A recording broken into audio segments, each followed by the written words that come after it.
we turn to watching all of it, you know, looking the aftermath of Helene, looking Milton, then what are we dealing with here? Tevin, I mean, you just feel so bad for these communities, but here we go again. They're bracing for another one. Yeah, bracing for impact. We were watching this very storm last week. Right. If you remember, it had a 40% chance of development. And with time, of course, it did develop. Now, it looks like it's going to rapidly intensify. If you think back to what that definition meant, that meant it quickly intensified 24 or 35, miles an hour in a 24-hour span. This is a storm right here, about 750 miles away from Tampa, Florida. And the reason this is such a large concern is because this storm will go through a hotbed of water in the Gulf of Mexico, and all of the wind will push the water into the Tampa Bay. And of course, there's a lot of bayfront property there, so that storm surge threat will likely go up in the days to come. Here at home, we're also tracking some showers, but most of those showers don't mean severe weather. It will bring us cooler air through Tuesday, Wednesday, and even Thursday. It's this area of high pressure, by the way, that will keep Milton towards the south of us, so we shouldn't see any impacts from it. In terms of impacts, what we get rainfall-wise, that's likely a tenth of an inch to half an inch of rainfall between now and the end of the day, which most of those showers should taper off in the next, I would say, 8 to 10 hours. So it's not going to be wet all day long, but there will be periods of rainfall that you should prepare for.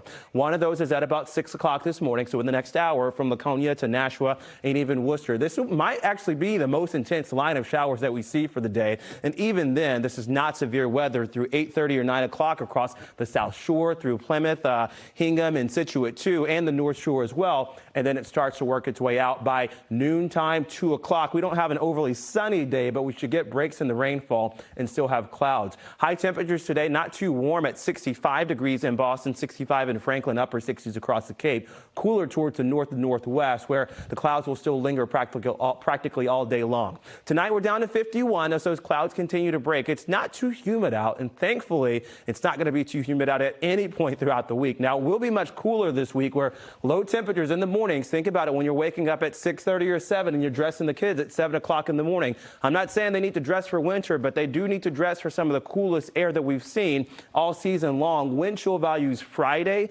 likely in the upper 30s to low 40s. And that's across the city, across the burbs, perhaps even cooler with feels like temperatures in the mid 30s. Let's work our way down southbound now to Hurricane Milton. Again, 750 miles west-southwest of Tampa. It's got winds at 100 miles an hour right now. That's a Cat 2. Watch what happens here. We get winds at 145 miles an hour Wednesday morning, and then it slowly works its way across the Tampa Bay and then across the spine of Florida. So this storm will likely be another one to cause major impacts for the Sunshine State. Plenty of sun here at home, but grab the jacket. You'll need it Wednesday and Thursday with sweater weather on the way.